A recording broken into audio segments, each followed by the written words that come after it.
We've got it. All right. And I'm going to do that.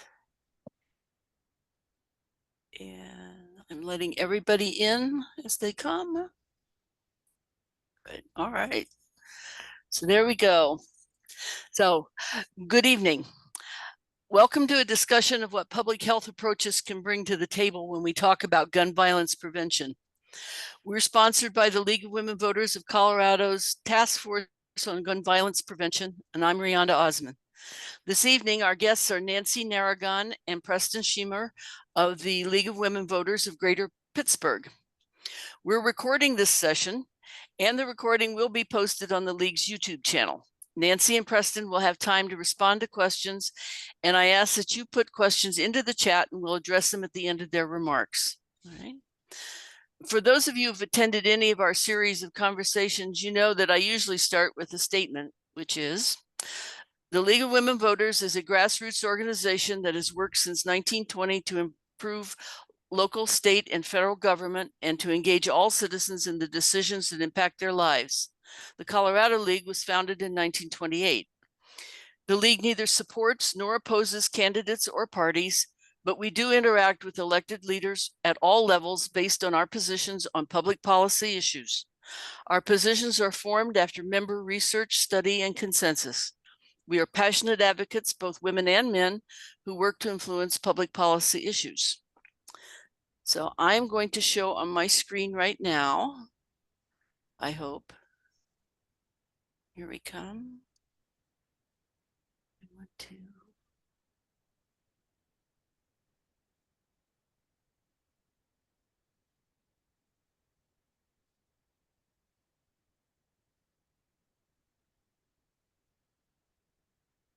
All right, so what you should be seeing there is the League's present position on gun safety.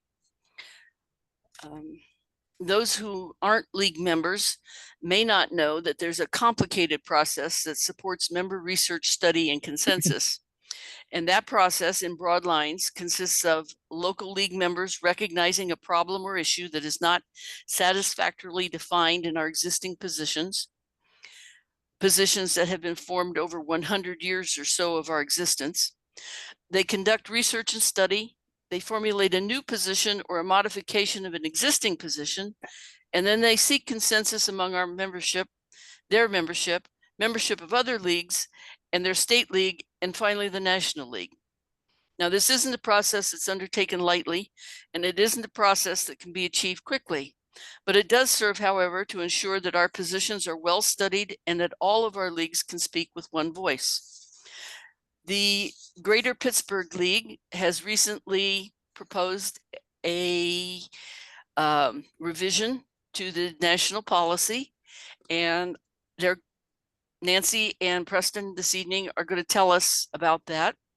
I didn't want them to have to talk about the process because it does become consuming, and they're going to tell us about how they came to the conclusion that a public health approach is necessary to address gun violence in our community. And so, Nancy, Preston, welcome. Thanks very much. We appreciate your interest, and I'm glad you told us what we've been doing. We're here tonight talk about guns and their place in our society, and we're going to focus around this gun safety position that was recently developed by Greater Pittsburgh, and we did present it at the convention in Washington. And I won't go into the rest of that. The opening statement of our position is this: the League of Women Voters of Greater Pittsburgh. Nancy, do you want me to get a slideshow up there for that? Sure. Okay. I'll share the screen. While he's doing that, I'll still read the League of Women Voters of Greater Pittsburgh believes that existing gun laws and regulations at all levels of government do not sufficiently protect the public from the severe effects of gun violence. The resulting gun culture is destroying our civic life, undermining our communities, and has created a public health crisis. Why do I say this? We live in the most gun-intensive country in the world. Gun violence is prevalent throughout the country, so much so that it has become a societal issue. Citizens are fearful to go about their everyday activities, going to work, shopping, taking kids to the park, attending sporting events, etc. Too common a response is a quiet adjustment of one's life to avoid dangerous places, like watching the game on TV or having your groceries delivered or attending church by video. Anything rather than attack the real problem, which is too many guns, too easy access, too little oversight, misplaced regulations, etc. How did we get here? As a child growing up in a small town in New Jersey, I knew people who had guns. My grandfather, my uncles hunted annually, but the norm of that society was that everyone respected guns. They stored and handled them safely. That was the major thrust of the NRA at that time. As I walked to school and downtown with my friends, it never occurred to me or to any of us that we might be shot. So Columbine was a major shock to everyone. We thought it was a one-time event, but then others occurred, and then number and frequency escalated and expanded to sporting events, movies, grocery stores, malls, etc. The Newtown, Connecticut massacre of 26 little children and their teachers left our league members scratching their heads. What's happening to our country? We attended a whole bunch of community meetings all around Pittsburgh. Mostly they all resembled each other.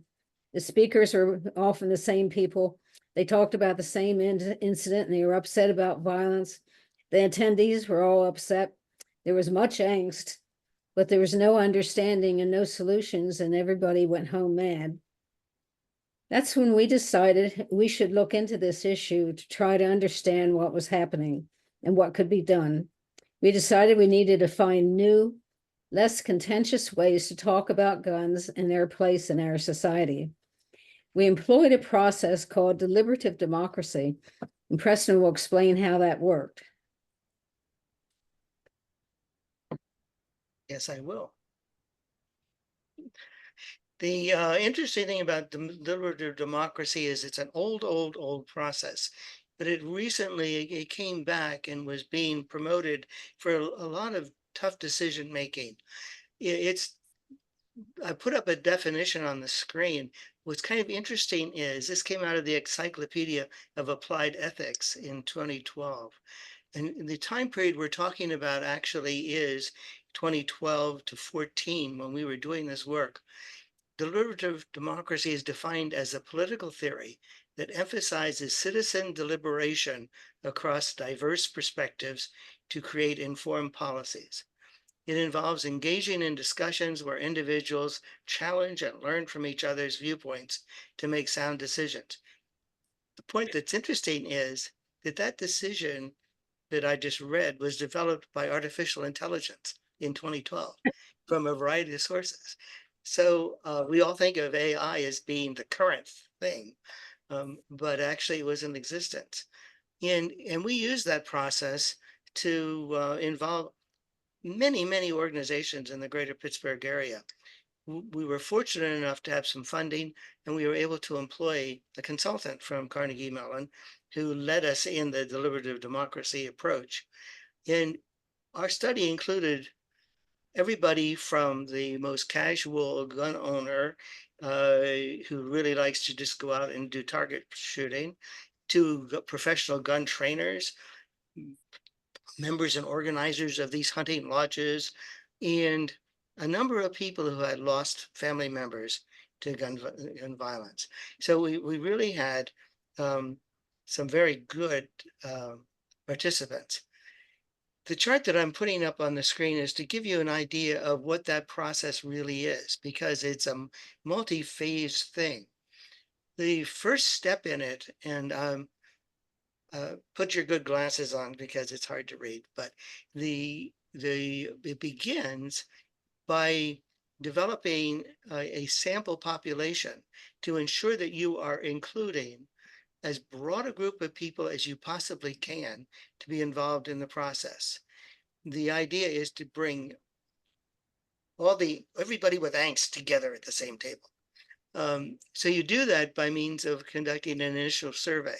And we sent this survey out to literally hundreds of people using everything from church lists to school board members to gun owners to people who were members of gun advocacy groups and so forth. And through that list, we're identifying potential people to invite. When we finally had a population that was really broad and diverse, we then invited the participants to participate with us in deliberative democracy. In those who agreed to do it, we sent them a packet of background information so they'd understand many things that people don't necessarily think about guns as being, so that they'd have some information when they showed up. And then at each group, and we had 5 large groups and maybe 6 or 2 or 3 other smaller groups, you would get involved with a group discussion, which was typically a table of about 8 people, one of whom was a note taker and one was kind of a moderator who kind of led discussion. We had various questions and they could bring up questions, but we had a stack that were pre-designed. And we also, at each one of these sessions, had a resource panel. So we would frequently have, for example, the chief of police of a local municipality who had direct experience with gun violence. And we had some public health people. We had people engaged in who are working with suicide prevention, healthcare, doctors, all kinds of people could be on these resource panels. And at the end of that 2 or 3 hour session, then the tables developed consensus type documents. And we all, of course, collected that. And then when they went home, there was a survey, which they also filled out, which added some more information. The end result of all of that effort, and Nancy will go into in the future some significant findings, but we felt that it was necessary to define what it would mean if you managed to have guns and managed to recognize that we live with them, that we're not going to collect all, what is it, 700,000 guns that are in distribution. We got to accept it the way it is. But how would we define success if we were managing it well? So we developed these points, and we're still talking now in the 2013-14 timeframe, that we would be successful when gun safety is a cultural norm. When guns are a part of our culture and everyone accepts responsibility for their safe use, both gun owners and non-gun owners, gun owners would be responsible for their guns. Guns would only be used by people trained to use them safely. Guns would be used for legally defined intended purposes. In other words, this is where you might suggest that an AR-15 is not, a gun of that design was not really intended for target practice. Guns are built with safety features that make them harmless except to the trained user. And finally, the gun usage does not result in economic costs that non-gun owners must pay personally or publicly through taxes. There was quite a lot of discussion about the cost impact of guns in our society. Nancy is going to discuss some other significant findings. We've expected, first of all, that in most of these meetings, that there would be a hue and cry saying, get rid of the guns, get rid of the guns. Well, that wasn't really what we got. So I wonder, some of the findings are rather significant. Residents in the areas where many Pittsburgh shootings occurred wanted most of all more community policing. They wanted the police to get out of their cars, walk the streets, get to know the residents and the local businesses, and be better able to determine who belongs in the neighborhood and take note of outsiders. They wanted more support, all types, by government, community leaders, and law enforcement for citizen-led initiatives like Mad Dads, and for development and support for neighborhood facilities and programs to support youth, especially after school hours. They wanted, most of all, rehabilitation of abandoned homes and empty lots in their neighborhoods, because often they sit there for a long time before the city can take it over for non-payment of taxes. And they just attract the drug dealers, and the drug dealers bring the guns into the neighborhoods. We had some additional conclusions too. One was that the Second Amendment gives citizens the right to own guns. Fighting this just delays any movement toward reducing gun violence, and it's unlikely that any kind of consensus on the meaning of the Second Amendment can be achieved in the near future. We also discovered that the removal of guns from society or from individuals is not feasible. Currently, there are more like 400 million guns of all different kinds in the United States. Most are owned by law-abiding collectors, hunters, target shooters, etc. There are only 2,600 alcohol, tobacco, and firearms special agents. Talk about taking guns away from gun owners is a non-starter and certainly not feasible. Everyday gun crime is fueled by the 50,000 firearms, mostly handguns, illegally smuggled across state lines every year. So that is where law enforcement should focus their efforts. The peak of gun ownership in the United States was in 1994, when 56% of our citizens owned guns. Since then, for reasons that people don't fully understand, there's been a steady decline of about 17%. So they're now about 36 to 38% of people are gun owners. Even so, more guns continue to be sold every year. US manufacturers churn out about 10 million guns per year, and another 2 million or so are imported.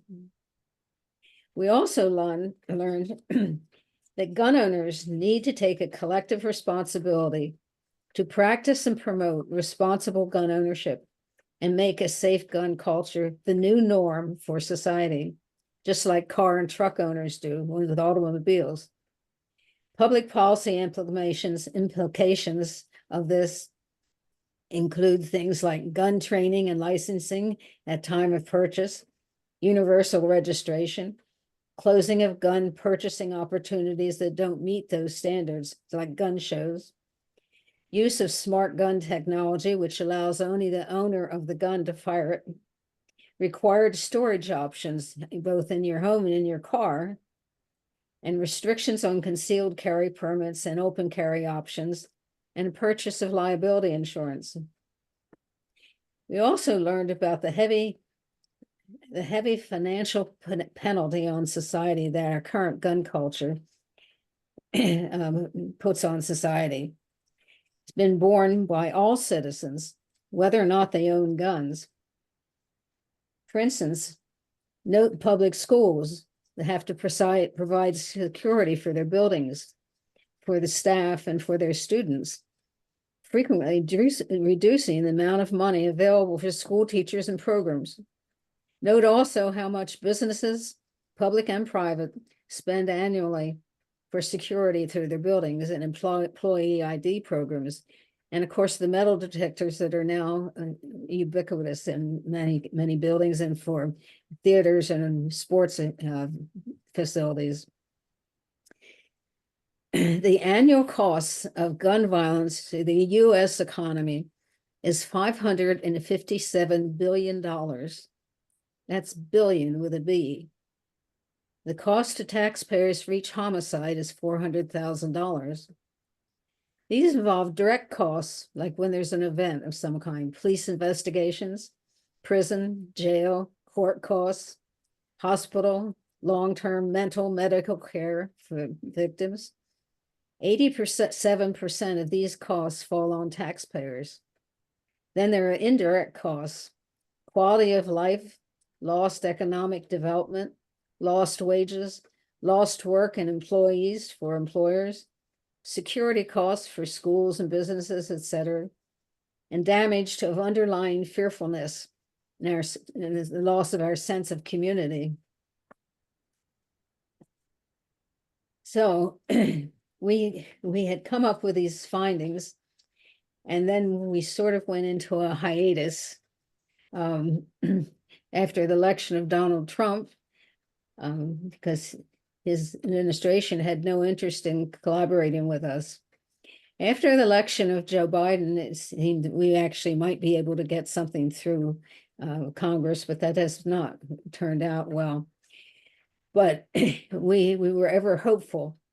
The committee restudied our deliberative democracy records and eventually began to see some parallels with automobile safety, deaths attributable to smoking and other crises that have been mitigated as public health issues.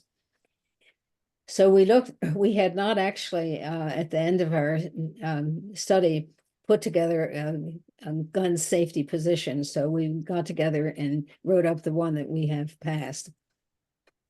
This was approved by the Greater Pittsburgh League in January of 2024, but unfortunately not in time to get it on the calendar for the state convention. So to help explain the crisis to others, to understand why we had looked at all these things and we felt we had a public health issue, we put together a video to use as an introductory discussion point, which Preston's going to play for you. This video was put together by our league members. Yeah, it is. Okay, so this is what we practiced. And I just want to say that this is a disturbing video. yes, it could be. So I have to, I'm not sure why it's skipping over 10. It's supposed to go to 9. So we're going to exit full screen and see if I can.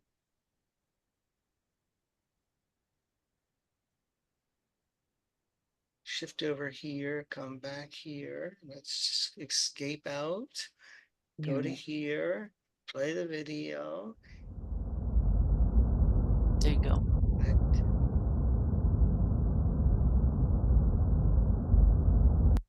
Oh, come on. There we go.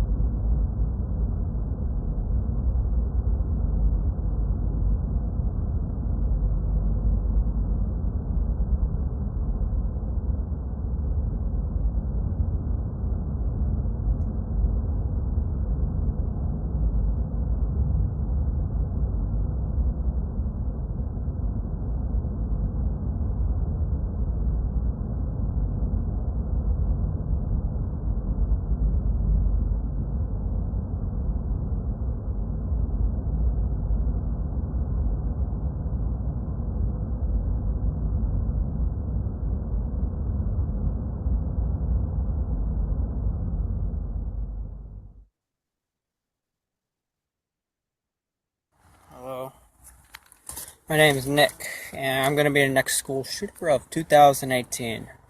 My goal is at least 20 people with an AR-15 and a couple tracer rounds. I think I can get it done.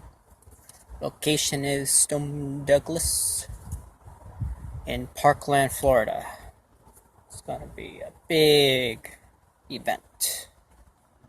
And when you see me on the news, you'll all know who I am. You're all going to die. Pew, pew, pew, pew, pew. Yeah. Can't wait.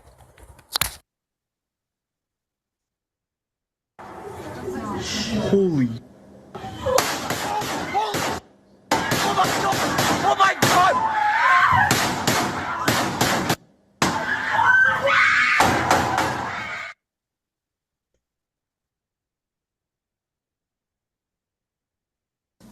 Mr. Roof, You're charged with 9 counts of murder and 1 count of possession of a weapon during the commission of a violent crime. Before we go into the bond process, I would like to ask, are there any members, or is there a representative of any of the family that would be here that wish to make a statement before this court before I post or set the bond? You are representing the family of Ethel Lance, is that correct? And you are whom, ma'am? The daughter. The daughter. I'm listening, and you can talk to me. I just want everybody to know, to you, I forgive you. You took something very precious away from me. I would never talk to her ever again. I would never be able to hold her again. But I forgive you. And have mercy on your soul. You hurt me. You hurt a lot of people. But God forgive you. And I forgive you.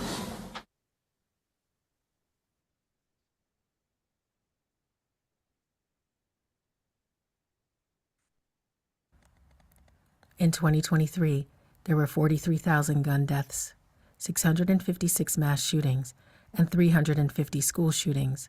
Thousands were injured, and lives changed forever. Whether or not you are a gun owner, these statistics are staggering. We need our elected leaders to do more to protect our society. We have an unrestricted gun culture fueling an undercurrent of fear that is affecting the way we interact with each other. Polls show over 1/3 of people say they avoid attending certain events due to fear of gun violence or have considered avoiding such events. Nearly half are afraid of being involved in a mass shooting. Official responses have been to fortify our schools by arming teachers, conducting active shooter drills with students, and hiring armed guards. We fortify our public buildings by adding scanners, hiring more police, and doing bag searches. These responses are inadequate and delayed. We have passed laws to help make a dent in the problem, such as red flag laws, raising the legal age to own guns, adding universal background checks, but these solutions don't go nearly far enough for this massive problem. We have heard people with the power to do something offer their thoughts and prayers, but say there's nothing they can do because the right to own a gun cannot be restricted in any way. What we are doing is not working. Gun violence and gun deaths increase annually. Guns have become the #1 cause of death for children under 18, primarily through direct assaults. We are sending our children to school as if they live in a war zone. We are normalizing school lockdowns and active shooter drills. Children don't want to go to school. Anxiety, especially among our teens, is rising at an alarming rate. Suicides by guns are increasing. The responsibility for dealing with gun issues has been transferred to the victims and their families as they pick up the pieces. Families are not only dealing with unbelievable grief, they also have to pay for funerals, medical expenses, live with lifelong injuries and disfigurement, the loss of work or income dealing with their enormous losses. They need mental health counseling. They have to deal with legal issues in the aftermath and so much more. The phenomenal cost of our unmanaged gun culture has been transferred to the taxpayers through training of teachers and first responders, hiring additional police and staff, special police training, equipment, crime scene processing, and more. Our unrestricted gun culture is undermining our sense of community. Where are we safe? It is undermining our trust in each other, in our institutions, in our police and justice system, in our elected officials, and in our Constitution. This has become a societal problem that needs a comprehensive approach to strengthen the public health of our communities. The Second Amendment and the Supreme Court say that citizens have a right to own a gun, but no right comes devoid of responsibility and accountability. We need to manage our gun culture in a way that allows the majority of non-gun owning and gun-owning citizens to enjoy their lives without fear of becoming a victim of gun violence, while also providing responsible gun owners with the freedom to enjoy their guns legally. We believe the existing League of Women Voters position is too narrow to address this issue of this scale. The League of Women Voters of Greater Pittsburgh has adopted a local position that incorporates a collaborative public health approach and can serve as a guide for dealing with this heavy issue. We encourage you to read the position and recommend to the League of Women Voters of the United States that it be adopted by consensus as an addendum to our current position and expand our ability to approach these issues as a national movement to manage our gun culture.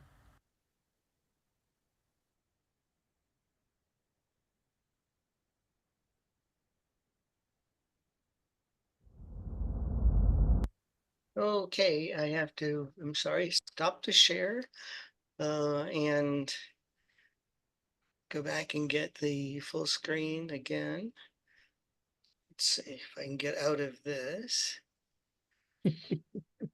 It's the technology always gets in the way, doesn't it? Let's see. All right, there's the public health approach. Okay, before I go to this, because Nancy's going to talk about what is the public health approach, I just wanted to comment about the video a little bit, because as the was being put together, the section dealing with the murder that took place in the Charleston church initially struck me as being strange. Why did we have someone talking about the person that they'd lost and they'd never hold them again? And why did she say that she still forgave the shooter? And one of the things that I've learned is that in the public health approach, you actually are encouraged to understand all sides and be empathetic to all sides. The normal reaction, of course, is to go after the shooter and punish the shooter for what he did, which is terrible. But he did it for reasons. And if we're going to be successful, we have to deal with what were the reasons that caused him to take this step and to be the violent shooter that he was, and be compassionate and empathetic about whatever that problem is, as well as dealing with the problems that made it possible to have the guns and to feel comfort and hopefully do feel empathetic, of course, to the poor victims. So that's where the public health concept, I think, in my brain, started to make real sense because it's comprehensive. I'm going to stop talking and turn it over to Nancy, but I have to tell her that in this slide, when we last looked at it ourselves, I added in the section on the public health approach that was in the handout that we gave to our participants back in 2013. So it's not a brand new idea. We did include it in those initial studies. But anyway, Nancy, back to you. Of course, one of the other things that we learned from as we looked into this study. Sharing the screen, I'm sorry. Are you seeing the public health approach on your screen? Not yet. Okay. But one of the things we had learned as we started talking about guns and what do we do with them is that this is not a monolithic issue. It just is so complex. And that while the mass shootings are the ones that really grab everyone's attention, most of the homicides are mainly criminal things where you need the police and you need laws that, are directed towards that. There's a small percentage of gun deaths every year. They're attributed to accidents and stuff like that. 60% of the gun deaths every year, and this is worldwide, are suicides. Phenomenal issue, which cannot be really dealt with in the same way that you deal with the other things. So that's why another reason why we were looking at a public health approach. I mean, public health policy is defined as the laws, regulations, actions, and decisions implemented within society to promote wellness and ensure that specific health goals are met. It's multidisciplinary by nature. It ranges from formal legislation to community outreach efforts. And public health policy plays a role in multiple sectors, including healthcare, insurance, education, agriculture, business, and more. Public health policies create action based on research and find widespread solutions to previously identified problems. Everything in this whole gun question is interrelated and has now wormed its way into the everyday life. So when you think of a public health approach, think it's been used many times for difficult issues. Think about food safety, tobacco use, HIV, alcohol use, and drug use. These have all been things that have been dealt with successfully through a public health approach. And in June of just this past year, our Surgeon General, Dr. Vivek Murthy, issued a public health advisory that identified firearm violence as a threat to public health that requires the nation's immediate awareness and action. He pointed out that firearms have now surpassed car accidents as the #1 cause of death among children and adolescents.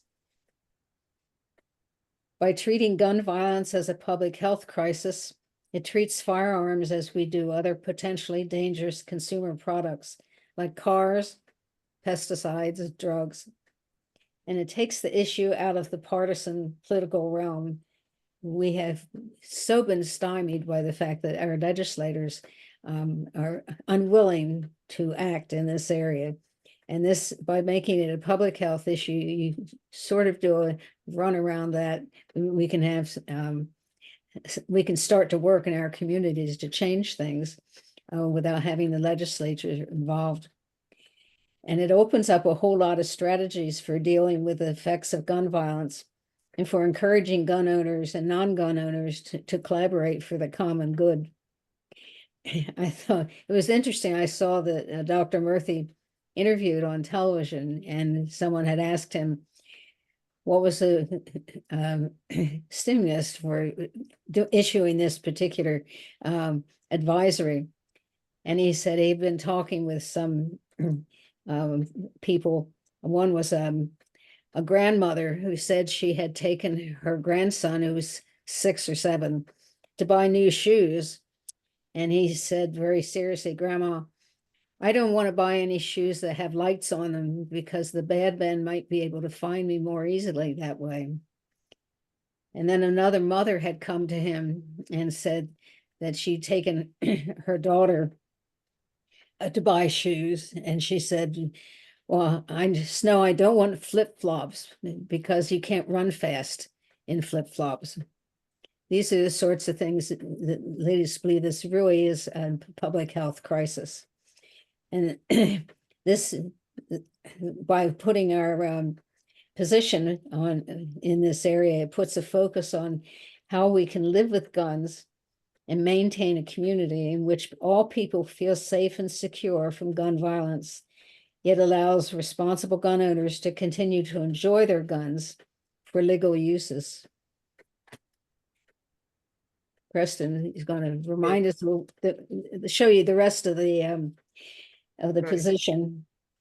We, as Rhonda commented, we had the learning experience of trying to take a local position to the national level because of the timing and so forth. And one of the things we learned is that the position has to be very, very short. And we had made the mistake of blending the supportive information in with the policy or the position stuff. So what you're seeing tonight is the result of that experience at the National Convention and causing us to basically take the same position that we'd approved earlier, restate it in a way that meets the what you might call the national standards. We'll see how that goes. But as she commented, it is a laborious, interesting process to go through. So anyway, the first part of the statement is the one we showed you before, and it kind of introduces the concept. The next paragraph is where we bring up the public health approach. And the you can read it for yourself as we go along. it focuses much more on research strategies, safety requirements, licensing, education, and is more strategy. There's more strategy involved in it. It's not simple like just take all the AR-15s off the market, and it is much broader.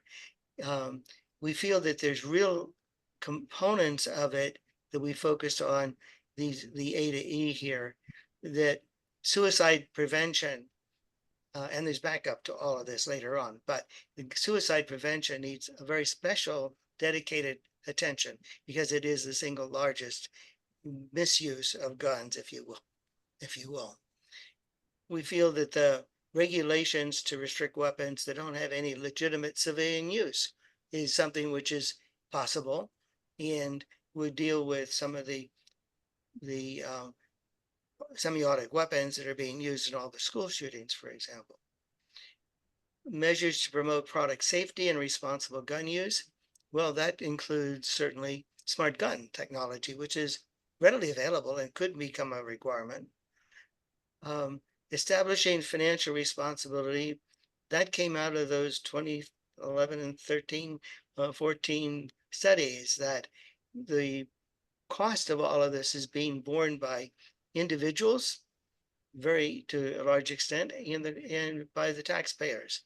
There isn't a relationship between the gun owner and the cost of the potential damage done by that gun. And then the last is that there is an important role for local governments. As Nancy indicated, one of the things that using the public health approach allows you to do is to work more at the local level than necessarily try for a national solution. We like to work on all levels, of course, but many times in our society, work that's done at the local level achieves results more quickly. When we think about fire prevention, originally we didn't have fire departments and so forth.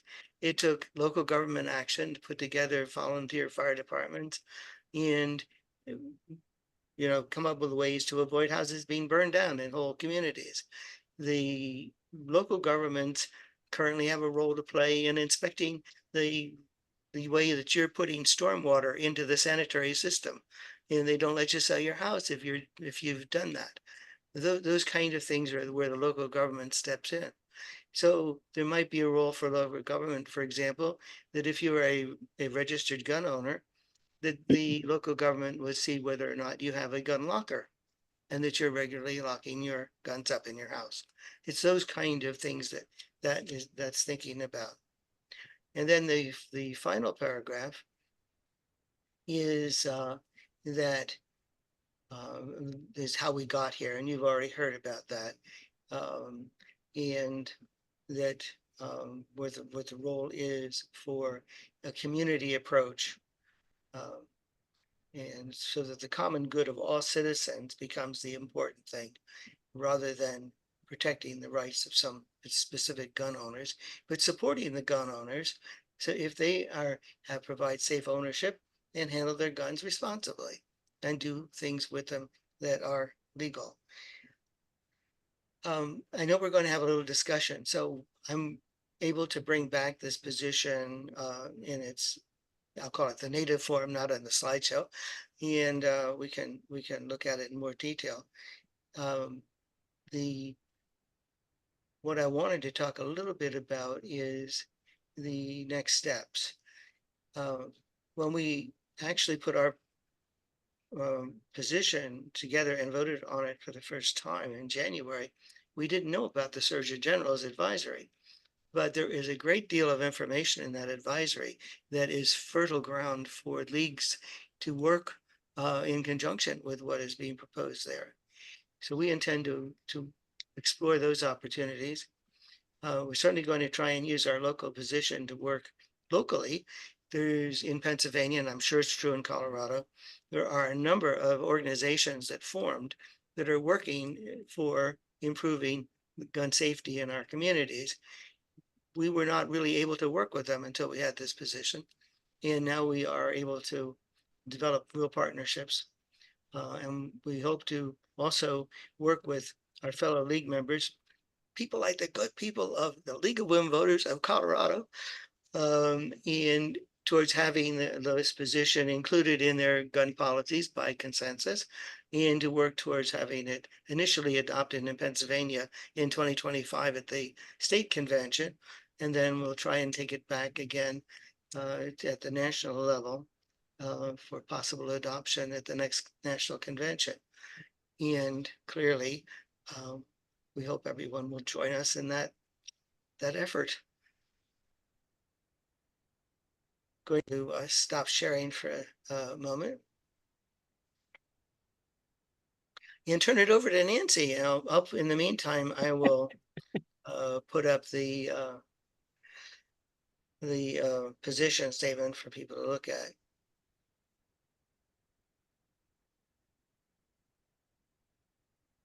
As soon as I can close this.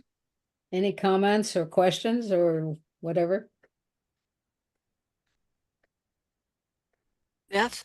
Yeah, first of all, I just love your approach. I think it is amazing how long you've worked on this, first of all, and how you stuck with it through all these years of, seeing where this is going. I just love the approach of, well, I like how you said, manage our gun culture. I'm real active with Moms to Be in Action for Gun Sense in America. And, I love the approach of obviously working for legislation. And of course, our organization formed also after Sandy Hook, and has grown since then. And, really the focus is on legislation and on things like Be Smart for safe storage and those kinds of things. But there's always been this, of course, the idea that the gun owners, who we know we do have gun owners in our organization, but the public health approach means you need to bring in all the people that own guns and that don't own guns. And that I just love your approach that we have to manage our gun culture. We're not going to get rid of it. We're not going to get rid of the Second Amendment. We know people are going to own guns, and we've got, 400 million guns out there in fewer hands, but we still have all those guns. And so, it's recognizing that. And then what do we do then to make progress, knowing all of these things? So I think it's such a logical approach. And I just think it's one that we need more of. So I really applaud your efforts in putting this together. I really think it's well done. And I have not a problem, but I'm not a person who really loves this policy stuff and how you have to go through all these hoops to get things done with consensus. I get it all. I understand it's important. I'm very impatient with it, but I get what you're saying, why it didn't pass at the national convention this year, but I had read your position before that. And at that point, I think I even saw your video then, and I was super supportive of what you were doing. So, if we can do anything in Colorado or at our local level at Larimer County to do this consensus thing, whatever it takes, I am on board with your approach. I think it's amazing. Great, appreciate that. There's no question that if we don't involve the gun owners, we're never going to get anywhere. Right. And actually, during the deliberative democracy thing, it was very interesting that we had a number of gun owners who were, I would say, very supportive of trying to have this. We didn't have that public health umbrella, if you will, to talk to them at the time, but there was particularly the gun club people were really very bothered by the people who were getting guns and not getting training because they wanted them trained. There was the professional gun trainers actually were looking for support because now they economically would like to have jobs as trainers. Okay, I understand that. But in addition, they're very bothered by the proliferation of guns where they haven't been trained. And so they feel threatened in a way, just like the rest of us do, because they know what the risks are probably even better than I do. So we think that there is a gun owning population that could become a part of the coalition. Mm-hmm. I think Nancy and I both, and the other people on our committee had some experiences that I was just amazed at. We went to, in Pennsylvania, there is a organization which is Gun Owners Against Crime. Well, they're very concerned about crime, actually. And in our presentation to them, I was talking with a person with equally white hair as mine, and he and his wife regularly go to bed. Each of them has a pistol on their bedstand. They shut the bedroom door, and the agreement between them is if anybody comes to that door, they're going to shoot them. And then after I'd heard that, then I heard another person in the same meeting, but in a different context, telling about another family that does the same thing. And somebody came to the door, they shot the person. It was their son who came home unexpectedly. But what I could not get in my head is what was driving the fear. Why did they feel so fearful? Because they were living in a what looks like very comfortable Pittsburgh suburb where people probably didn't used to even lock their doors at night, the way we used to live. And they would have these fears. It's part of that public health. What is causing the fear? But we would welcome, certainly, obviously, we can share the position. And if I scroll down, Beth, the bottom part of it is now it's all kinds of discussion about the various strategies, which screwed us up at the national level because these are discussion things. They're not part of the position. And that, but anyway, we're happy to share them. This down the bottom part of it, because of the way it's now done, boy, if there's another idea that comes in, we can incorporate it and work with it without destroying the position, which takes generations to change. So you did have it adopted by Greater Pittsburgh or by the state of Pennsylvania? No, at this point, it's a local position. Okay. When we came back from convention, we basically took the original document and reworked it, pulling out the position statements, which are the top part, and then put in all of the discussion points and strategies and stuff down below.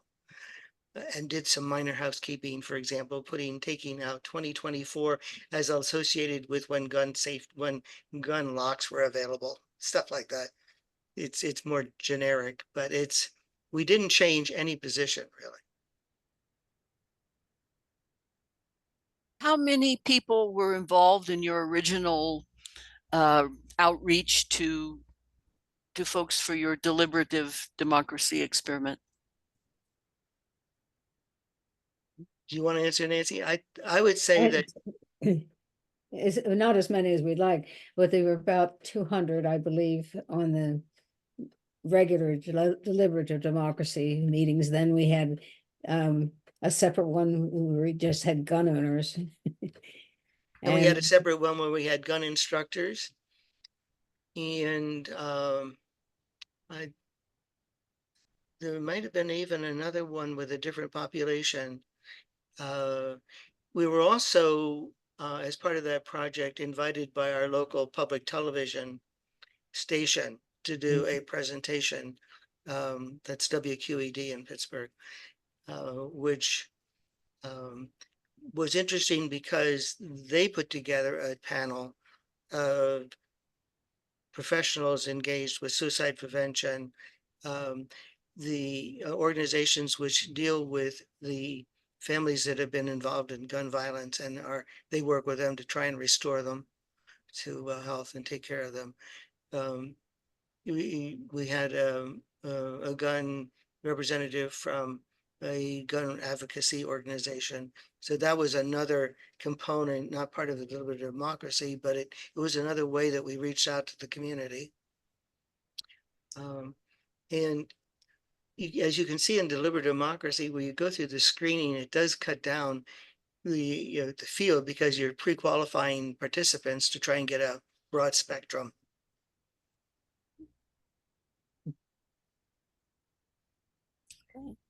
And we actually held the meetings in all parts of the region. So we had them in the central part of Pittsburgh. Pittsburgh, some of you know, is hilly, and we're divided by rivers. And so we had one in the North Hills and one in the South Hills and one in our adjacent county, Washington County. Um, we went to, as I mentioned, um, the gun owners against crime at their meeting. That wasn't really part of the deliberative democracy, but we went there and made a presentation of their membership. So we actually hit a larger number of people than just the 200 in the basic study. And the interesting thing is that going forward, we still have all of the reports of the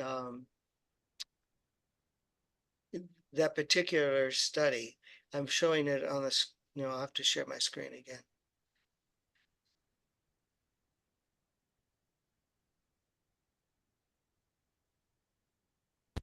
We were fortunate enough to get a very in-depth report out of the consolidated study, and it's here. You obviously can't read it in this kind of thing, but you just can see that we got statistics about the age groups of what people's different attitudes were based on where they were from and those kind of things. So we have a lot of data that can also be used in the process going forward from that study. Well, let's see, we are running out of time. This has been meaty. Thank you. Will you share your slides with us? Oh, absolutely. Okay. And any other materials that you think that, Careful what you ask for. Oh, okay. Okay. And I will make sure that everyone who's here gets a link to them if you like. That's good. So your next steps are to have the new edited 2.0 version approved by your local league. No, and it's then been approved. It's been Oh, approved. okay. It's the current local league position. The next step would be some of the other local leagues in Pennsylvania. Everybody is stopped until after the election. Okay, post-election, there are several other leagues in Pennsylvania that want to consider adopting it for a local position for them, and also to work with us on for the state of Pennsylvania convention next year. So hopefully it will be. I believe that we've already have the endorsement of the state board of directors. They support the position. So I think it's more of a building a momentum and taking advantage that we should have a statewide position in 2025. And then, as you know, the next opportunity would be for the national convention in 26.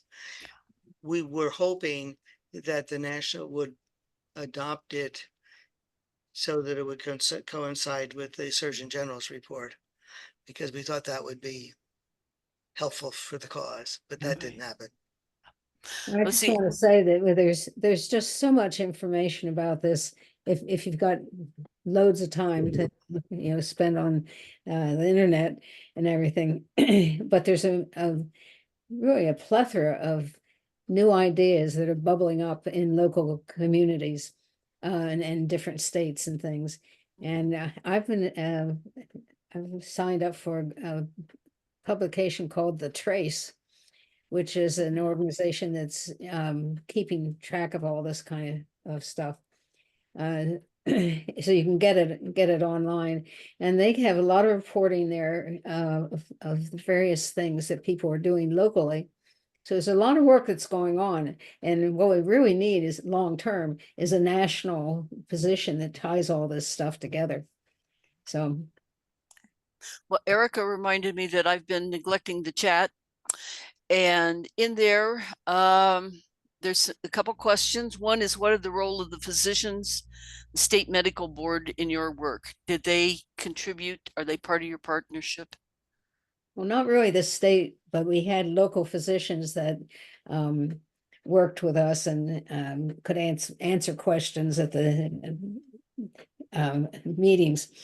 And there are two things that they were working on at that particular time. And first of all, they were just aghast at these terrible hollow point bullets that are used in these weapons, because they're designed to tear people apart and increase deaths on the battlefield.